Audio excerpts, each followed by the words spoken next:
Hey, what's going on everyone, this is iReviews back with another video, and finally iOS 18.2 has been released to the public. After going through 4 beta stages and the RC version, which was delayed quite a lot, we finally have a public release of the new iOS 18.2, which is quite a big update, bringing a new set of Apple Intelligence features and of course a lot of other features and changes. So in today's video, we're taking a look at this update, and I will show you guys a few different things that I think you should do immediately once you have updated your iPhone to the new iOS 18.2. Now the first thing you want to do, if you had installed any of the betas of iOS 18.2, I need you to go to your settings, go under general here and go to software update. Of course, make sure that you're out of the beta, you either have updated to the RC version or to the public version of iOS 18.2. And if you no longer want to continue with the betas of iOS 18, which most likely will be released really soon, we should have a new beta for 18.3, then go ahead and turn off the beta updates from here. The next thing I suggest you do is check for your carrier update. A lot of times when an iOS release is out, also a lot of carriers will release updates. So what I need you to do, head on to your settings, go under the general settings and just go to the about section. Stay there for 5 to 10 seconds, and if there is a carrier update for your carrier, it will pop up on the middle of the screen right here, and all you have to do is just tap install. It should be done in a couple of seconds. Another thing you must do is make sure that you have updated your apps. Most of the apps that are like bigger and more popular apps will release updates right after a big iOS update. Of course, a lot of these apps will need updates to actually be more compatible with the new releases and the new features that Apple will bring to iOS. So a lot of them will actually have an update ready for when a new iOS release is out. So what I need you to do is head onto your App Store app and go to your account here and make sure that you have updated all of your apps, so you have all the latest features and everything that the devs have optimized for the new updates. Now, if you don't want to do that, there's also another way to do it, which you can just go to your settings, and now to go to the App Store section, you will need to go to apps here, and then here will have the App Store, and from here you can go ahead and turn on all app updates right here, which means that your apps will automatically be updated, so you don't have to worry about that. If you just don't want to check your apps manually, you can update them from here. The next thing you should do is check the battery health of your device. And this is especially, of course, if you have a device that has a battery health that is close to drop below 80%. As you probably know, with the battery health, when your device's battery health is under 80%, it means that your iPhone won't work at its peak capabilities, which means that your iPhone will be slower and you will need to replace the battery of your iPhone. Now, there is a reason why I say you should check your battery after an update. Usually, when you take a look at the battery health of your iPhone, you can notice that it will stay on a certain percentage for a really long time.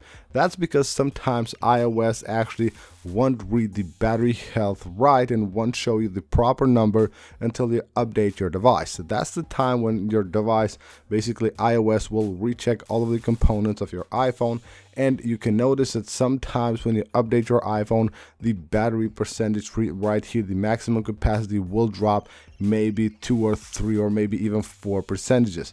That's why I suggest you take a look at the battery health, see if it has dropped. So if you have a battery health, let's say at around maybe 82 or 83, with this update, once it's rechecked, it might just drop below 80%, and you know that you will have to replace your iPhone's battery in order for the device to perform as it should.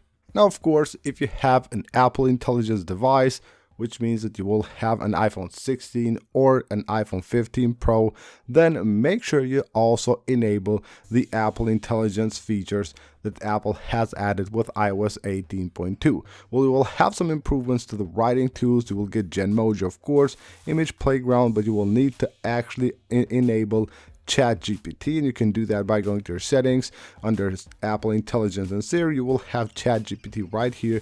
Make sure you have that enabled. Now, if you want to see a full video on how to set it up properly and how to use ChatGPT on your iOS 18.2 device, make sure you check the card right there.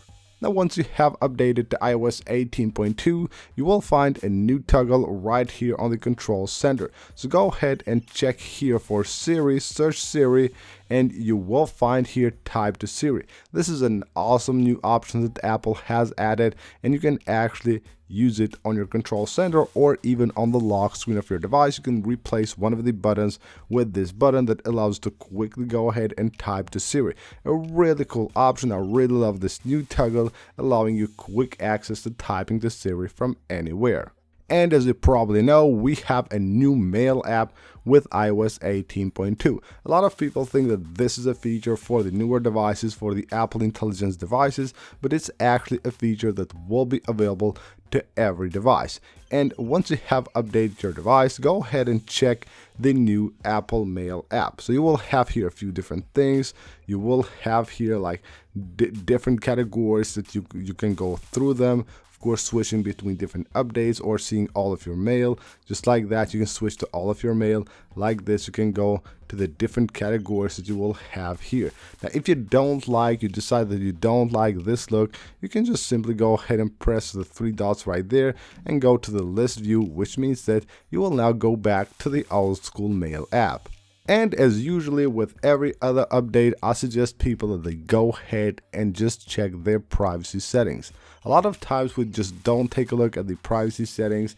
We don't know what apps have access to what on our device. But now when you take the time to update your device, I think you should also take about 10 to 15 minutes to actually check the privacy settings on your iPhone. So head on to your settings, go to privacy and security, and here are a few things that I suggest you actually take a look at. First of all, location services. If you use it and have it enabled, go ahead and check here the list of the apps that you have, and just by checking them, check what they're doing here, whether they have precise location, whether they're using your location all the time or just while using the app. Those are things that are really important. Now, especially the precise location, I think only like on navigations apps, those are the apps that actually do need your precise location. Other apps, I wouldn't worry about enabling precise location about them. And then you will have here other things like, of course, there will be your photos.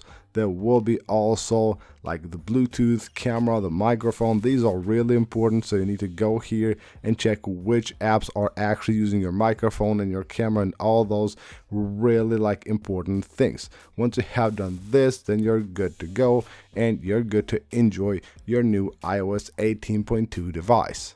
So that's pretty much it for this video, guys. These are a few different things that I suggest you should do once you have your device updated to the new iOS 18.2. These are really important so that your device works as it should and you have everything running smoothly on your iOS 18.2 device. So I hope you guys enjoyed the video and found it helpful. If you did, make sure to smash that like button and of course subscribe for more iOS 18.2 videos, and I will see you on the next one.